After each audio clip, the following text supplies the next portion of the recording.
টানা বর্ষণ এবং পাহাড়ি ঢলে নেত্রকোনার বিভিন্ন নদ নদীর পানি বৃদ্ধি অব্যাহত রয়েছে।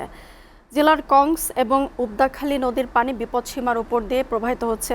গতকাল রাতেও প্রচুর বৃষ্টি হয়েছে, এতে হাওরের পানি আরও বাড়ছে। দর্শক, এ বিষয়ে বিস্তারিত জানাতে নেত্রকোনা থেকে যুক্ত হচ্ছেন সহকর্মী দেবল চন্দ্র দাস।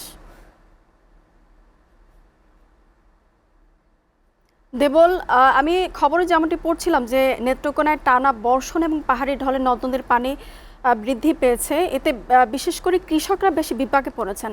তো এ নিয়ে আপনার কাছে সর্বশেষ কি খবর আছে আমাদেরকে জানাবেন।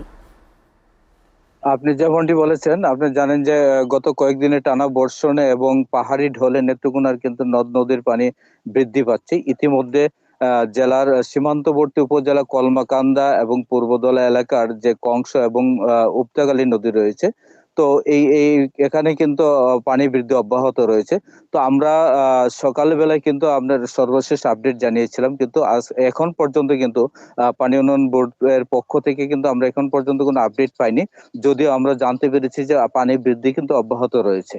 তো সেই ক্ষেত্রে কিন্তু যদি এভাবে পানি বৃদ্ধি অব্যাহত থাকে, তাহলে কিন্তু বিভিন্ন নদ নদীর যে পাশে যে বেড়িবাঁধ রয়েছে, বেড়িবাঁধ গুলো কিন্তু ভেঙে যাবে এবং ভেঙে গিয়ে কিন্তু হাওরে পানি প্রবেশ করবে। হাওরে পানি প্রবেশ করলে কিন্তু বন্যার দেখা দেবে। ইতিমধ্যে কিন্তু আমার পিছনে দেখতে পাচ্ছেন যে একটি হাওরে, যে এখানে কিন্তু পাকা ধান একেবারে পানিতে নিমজ্জিত অবস্থা। অনেকেই কিন্তু যারা কৃষকরা রয়েছেন ধান কাটতে পারছেন না, অনেকেই আপনার বুক পানি পর্যন্ত পানি রয়েছে, যা তারা কাটতে চেষ্টা করছে।